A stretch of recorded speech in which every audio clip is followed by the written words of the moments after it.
Thank you. Happy birthday to me. Good afternoon, Chicago. Good afternoon. It's so great to see you all here. It's a beautiful day. Yes, it is.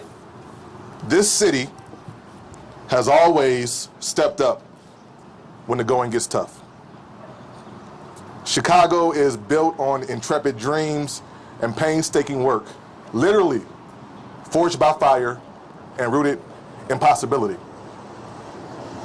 A city with a grit, a determination, and a spirit like no other city in the world.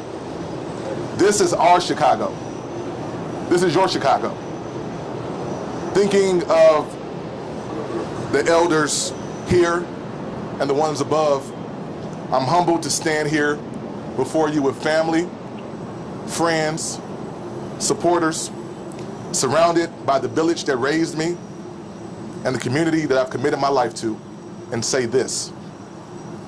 My name is Kam Buckner, and I'm announcing my candidacy to be the next mayor of Chicago.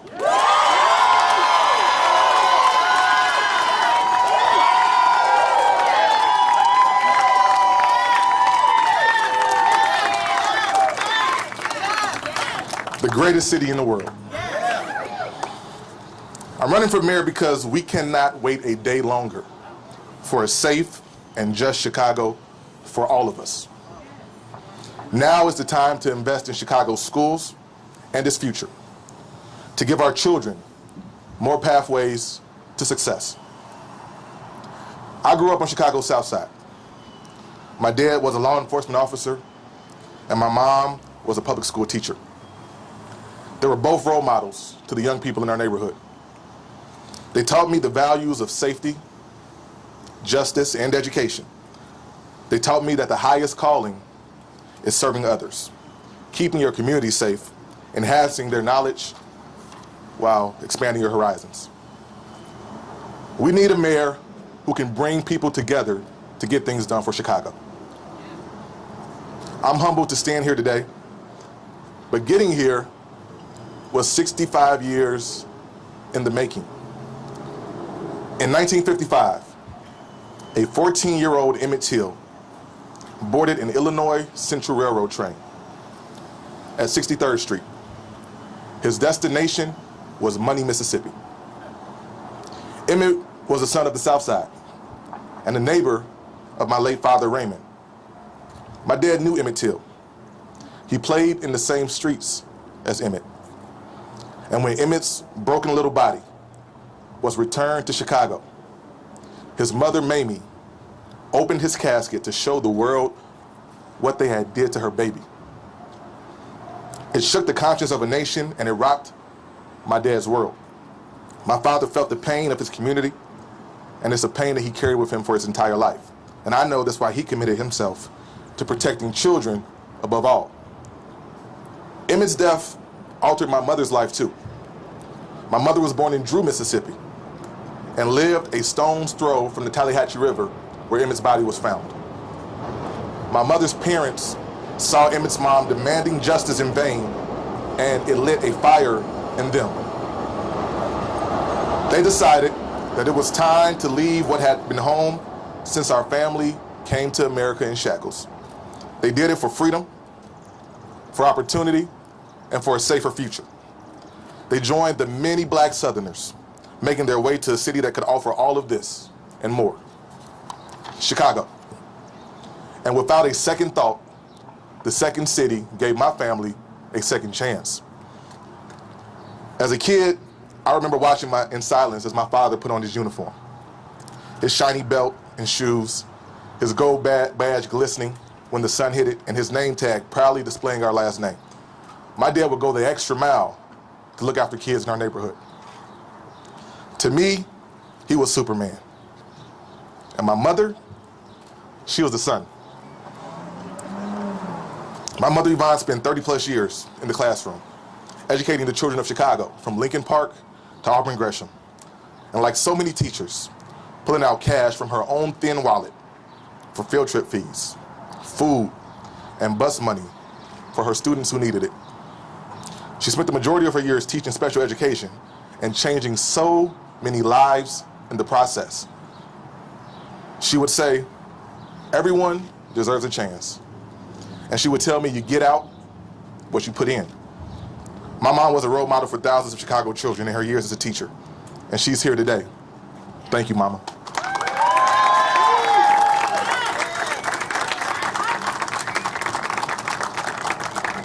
I went to Morgan Park High School, the pride of the South Side. I see some Mustangs in here today. And I'm proud to have gone there. But I also had a number of friends from high school who were shot and murdered, who died before they were adults. That's not right. It wasn't right then, and it's not right when it happens today. Hear me out. Where you live should not determine if you live.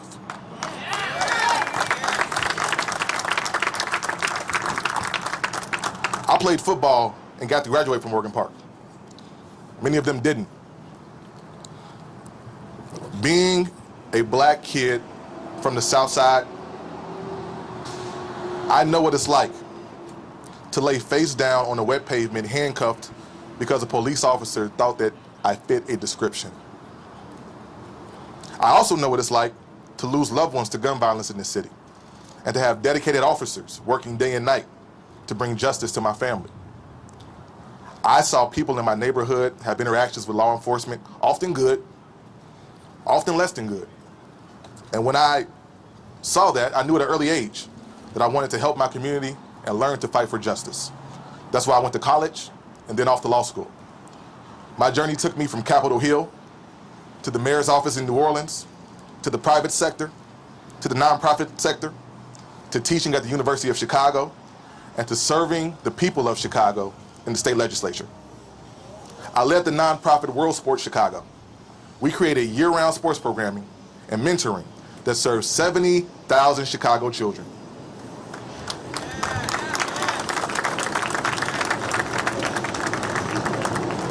We wanted to strengthen the next generation of the city. In Springfield, I fight for one of the most diverse districts in this city and this state, a district that stretches from South Chicago to the Gold Coast. It's a district in Chicago where the life expectancy for some neighborhoods is 59 years old. In the other neighborhoods, it's 91 years old. I serve as chair of the Black Caucus, where we work towards public safety, equitable schools, economic development, and jobs. At the state capitol, I helped lead into law the most comprehensive and consequential clean energy legislation in the history of America.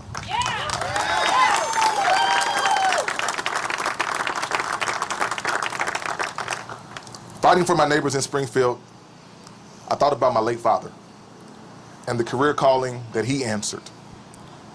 As I and my colleagues drove reforms to keep untraceable ghost guns off of our streets and to enhance police training, all while working together to improve our criminal justice system. I demanded justice for hundreds of missing and murdered women and girls in Chicago. And I renew that demand today.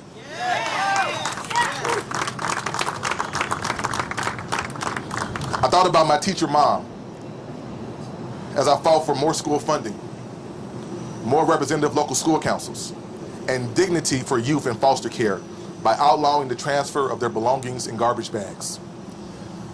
I thought about my fellow Chicagoans as we fought for more recovery dollars, better tools for our retail corridors, and demanded minority business owners and local contractors get access to emerging markets and our fair share of the pie.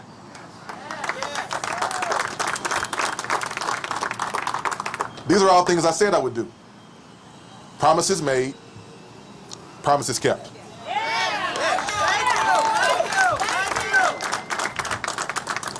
As your next mayor, you can count on me to bring that same focused, solutions-based pragmatism to City Hall. All right now. All right. Because a mayor's job is not just to fight for the sake of fighting.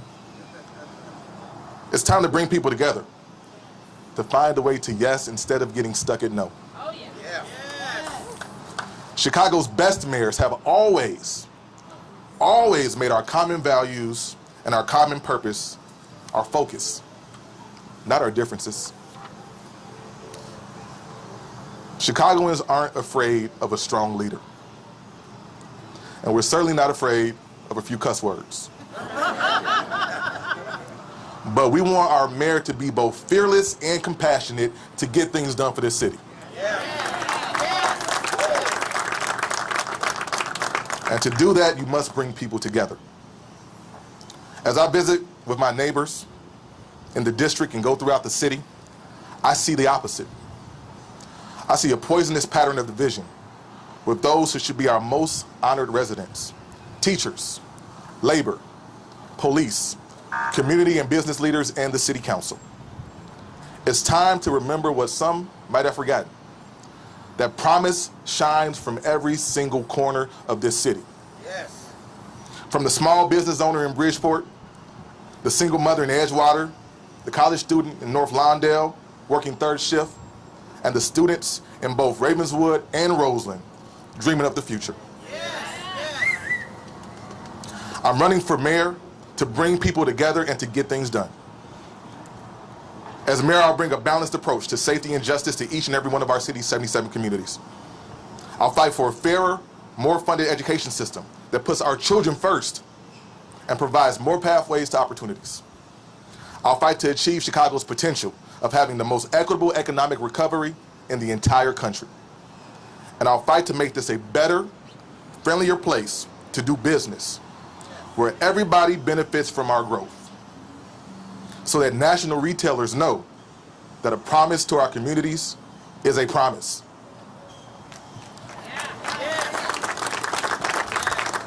So that international corporations know and have a reason to make Chicago home and to stay here when they do.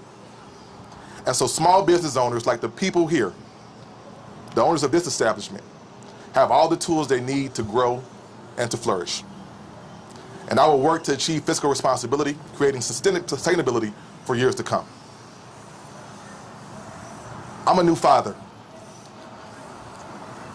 who looks at my son every day and promises him better. This work is not just about the next election, it's about the next generation.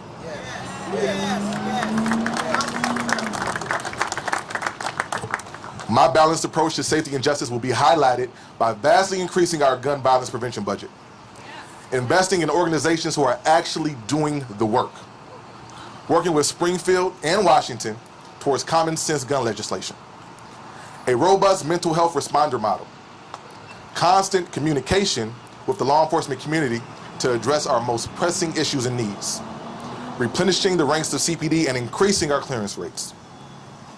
For the parents, the teachers, the administrators, and most importantly, the students who have suffered under a lack of communication and a lack of continuity, that will change immediately.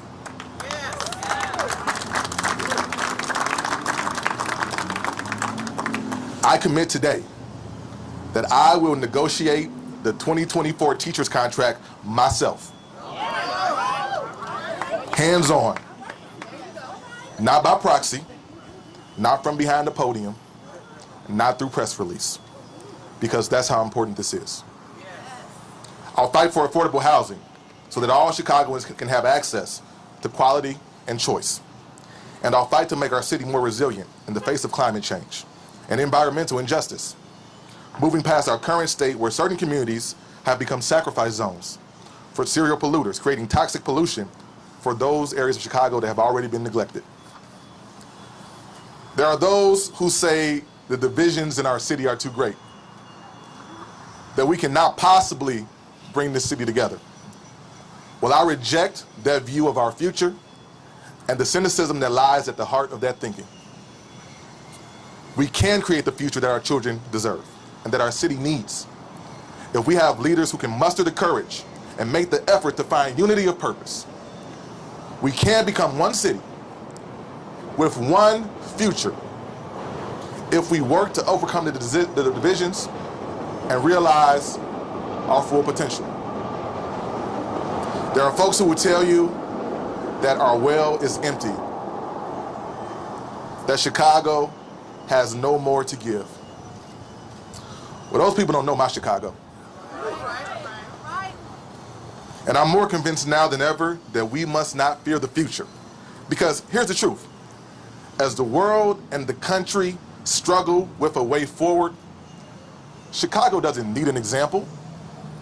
Chicago will be the example. The example of triumph through adversity. And so, we will do what we have always done. We will bring people together, and that's how we will win. And that's what I will do as the mayor of Chicago. It's who we are. It's what we do, and it's who we will remain if we commit to doing the work. So let's do the work. It's going to take all of us to finish the job. Thank you for caring enough about your city to be here today. And so as we leave here, we recall the spirit of Emmett Lewis Till, of those Chicagoans taken from us much too early, of community leaders and trailblazers, and the union laborers who built this city, of teachers and law enforcement, like my mom and dad, who protected us and taught us and were role models for us. And we commit to pursuing the dream of one city with one future. Solving the challenges of today so that our kids, my kids, your kids, can live their dreams tomorrow. So one more time for good measure. My name is Kam Buckner, and I'm running to be your next mayor.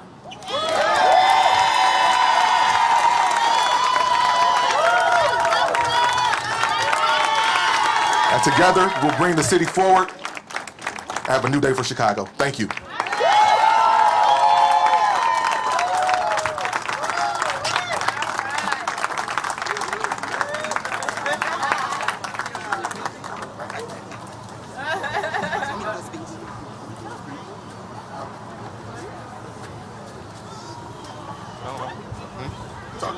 Where is she? Am I supposed to do a speech?